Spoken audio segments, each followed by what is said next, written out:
ও গরম ব্রিজ নি ব্যাংকে বুঝলেন যে আপনি না নাই ওই জীবন ওটার ব্রিজ না ব্রিজ লাগবে না। দর্শক, আজকে আমি দাঁড়িয়ে আছি হাজির ঘাট নামে একটি স্থানে।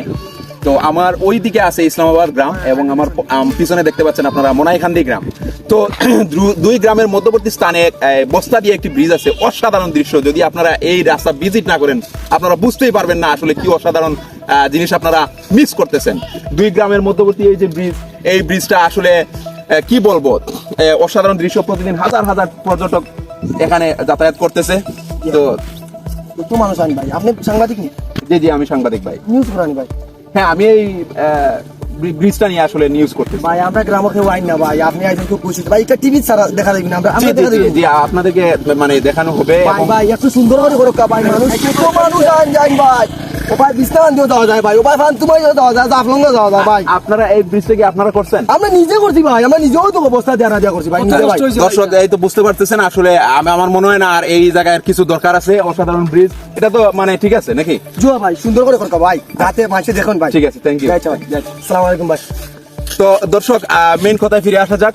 আসলে বিষয়টা হচ্ছে এই, আপনি যদি গ্রাম ভিজিট না করেন তাহলে গ্রামের সুন্দর আসলে আপনি বুঝতে পারবেন না। তো আপনার যখনই আপনার ফ্রি সময় আছে তখন আপনার হচ্ছে গিয়া গ্রামগুলো ভিজিট করা উচিত।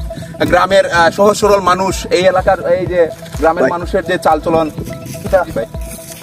কই থেকে আইছো? যে দর্শক, কই থেকে আইছো? আমি তো সাংবাদিক ভাই। কিটার সাংবাদিক? আমি এই যে ইয়ে করি, মানে বিভিন্ন উন্নয়নমূলক কর্মকাণ্ডের নিউজ করি আর কি। এই যে সাধারণ ব্রিজ আমরা দেখতে পাচ্ছি, ওখানে উন্নয়ন ডেফিনেটলি এটাও তো উন্নয়ন ভাই। এই যে ব্রিজ আছে না, উন্নয়ন মেঘ একজনে দিলেন আইজন আইতে মেঘ একজনে দিয়ে তখন হাতরি ভাই। ওভারও এরা আটতাল দিবা, ওভারও এরা হরতালি দিবা। এবারও ইতার স্কুল বন্ধ, এবারও ইতার মসজিদ বন্ধ। ও ভাই বস্তা দিয়ে দিয়েছেন আরা বুঝতেন পানি সময় হাতরিয়া আইন আর হাতরিয়া যায় ভাই। আমরা পারলে না ব্রিজে কেন মাত না, পারলে ব্রিজে কেন মাত তো ভাই, আমরা তো ব্রিজ লাগবো ভাই না, কিন্তু ব্রিজ লাগবো রে বাবা। পারলে ব্রিজের মাথা তো আমরা হবা যাও। এটা বহুত আইসেন আর গেছেন, আমিও দেই ওলা ভাই। আমরা ব্রিজের মাথাতে কথা না যাও ভাই। আমি তো দেখতে পাচ্ছি এই যে মানুষ যাতায়াত তুমি করতেছে। ওইটা আইরা এখন আইরা আর যাইরা যে সময় মেঘ দিলে গুলা আইব শেষ হলতা বন্ধ। তাহলে আপনি কি বলতে চান? মানে ব্রিজ লাগবো, এলাকার মানুষের কত দুঃখ কত কষ্ট। ব্রিজ লাগবো, পারলে ব্রিজের মাথা তো আমরা যাও। তাইলে ভাই আপনি কি বলতে চাচ্ছেন এখানে একটি ব্রিজ ফরজ হয়ে গেছে? ব্রিজ ফরজ। আসলে আমি তো আসলে মনে করেছিলাম যে এই ব্রিজটা এনাফ, মানে ঠিক আছে। ও গরম ব্রিজ নি ব্যাংকে বুঝলেন যে আপনি না নাই ওই জীবন ওটার ব্রিজ না ব্রিজ লাগবে না।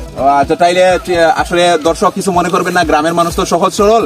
এই যে হাজিরঘাটে একটা ব্রিজ মানে ফরজ হয়ে গেছে ওনারা বলতেছেন, এই এলাকার মানুষ বলতেছে যে দুই গ্রামের মানুষকে মানে কানেক্ট করার জন্য বা এই এলাকার আর্থসামাজিক উন্নয়নের জন্য, স্কুল কলেজ গ্রামী স্টুডেন্টদের জন্য এখানে আসলে একটা ব্রিজ ফরজ হয়ে গেছে, এরকম লাগবো ব্রিজ বুঝছেন, ব্রিজ লাগবো।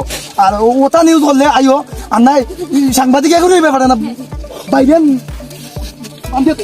আচ্ছা, ঠিক আছে দর্শক, আপনারা দেখলেন এই এলাকার মানুষের খুব আসলে আমি আসলে মনে করতেছিলাম এই ব্রিজটা তাদের জন্য এনাফ, কিন্তু তারা আসলে এই এলাকায় একটি ব্রিজ চাচ্ছে।